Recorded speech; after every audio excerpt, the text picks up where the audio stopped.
Hi guys, welcome to Root Stem, and in this video we're going to be having some fun with some chipping medium.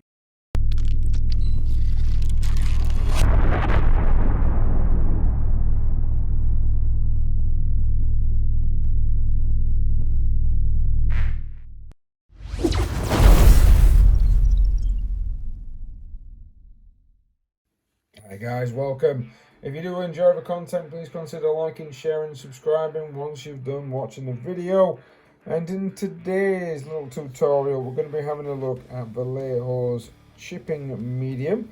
There's plenty of videos out there looking at the actual medium itself, but I'm just kind of having a quick go on three, as you can see, three different colours of little tiny bits of terrain that I had spare. I'm going to probably be using these in some games of Kill Team, keep an eye out for those. But I just like to try and get stuff done quick, so hopefully the chipping medium will mean that I can actually get a lot of this stuff done very quickly.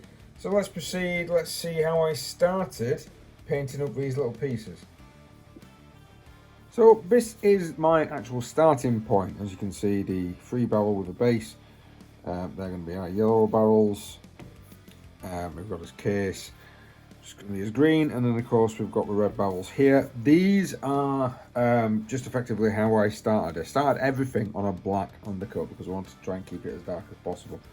I'm going to go and do airbrush these with some browns. The reason for that is that, well, browns and oranges, I'm wanting kind of a rust look to the actual model before we put any sort of chipping medium on there.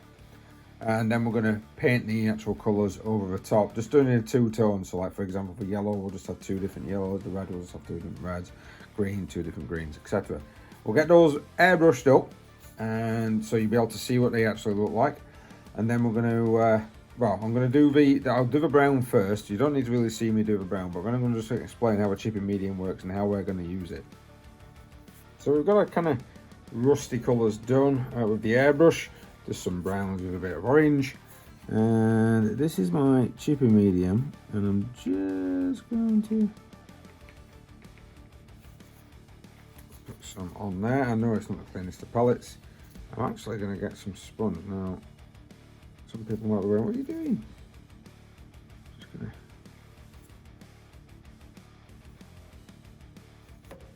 the reason I'm doing that is I quite like how it dries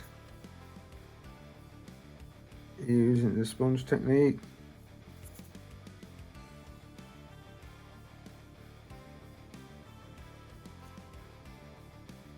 So the chipping medium itself is going to kind of create a barrier between the rest of the paint and what you're going to be doing. You do need water to kind of get rid of it, so it's best to use, I think it's water-based, you've got to use water-based acrylic.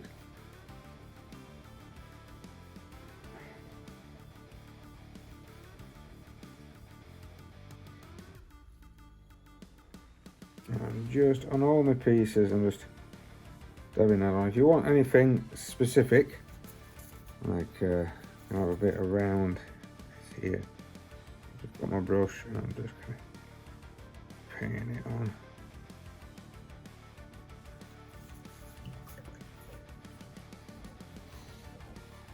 Now, like I said, the idea is you kind of get some water, you get a harsh brush, and you take this off. Kind of just stab at it. I'm just making sure I've got some medium on there because this is a sponge.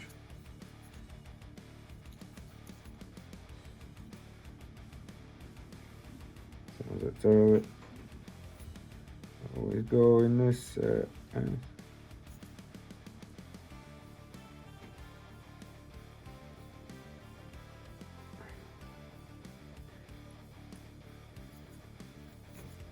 I'm not applying too liberally, just doing it with the sponge. The sponge itself would have done similar sort of patterns anyway. Right, there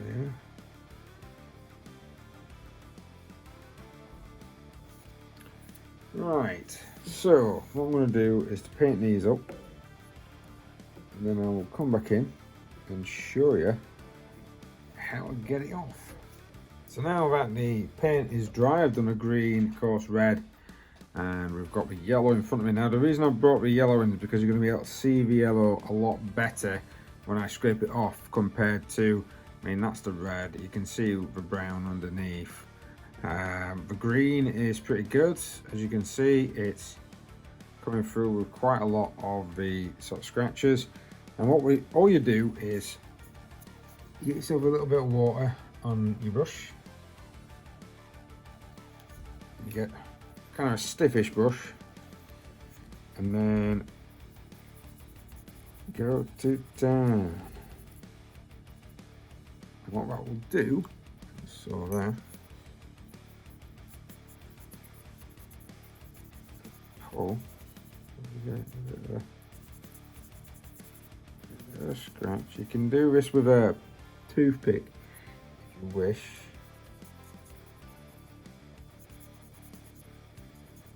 It's kind of pulling it out. Just be too, careful on the corners, because what you might find is that you might pull right to the undercoat.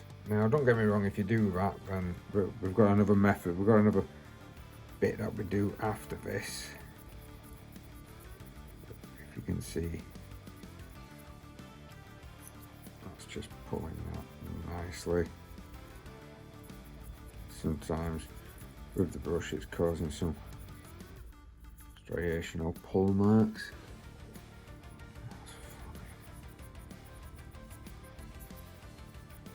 I'm not going at it like a staff, I'm just using an older brush that's a bit stiffer.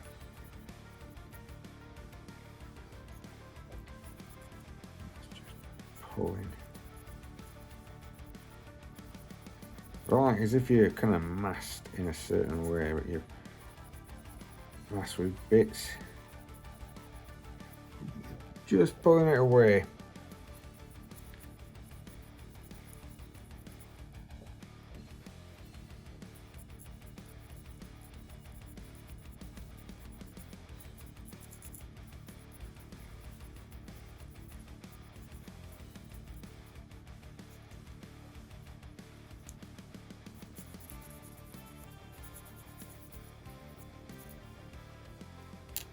Sometimes I like to just dab off the excess water just so I can have a look.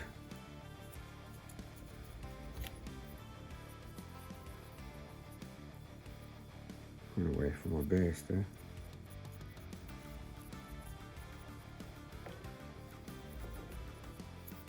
As you can see, there's a couple of black bits coming through because I've just stabbed it just a bit too hard. But once this is dry, we can correct those little errors. So now we have our chips. One final touch is to put a little silver in. So what we're going to do is to concentrate on an area, maybe this one here, and then just going down to the bare metal. It doesn't have to be every single one of them. You can leave some. I'll do it as a barrel at a time. Now, I will mention that sometimes you need to get a deeper rust colour. So for example, on reds, I probably should have used a deeper brown, mainly because red itself is kind of a browny colour. Yellow with brown works well. On the green kind of works. Maybe I should have done a black. But end of the day, it's all about experimentation.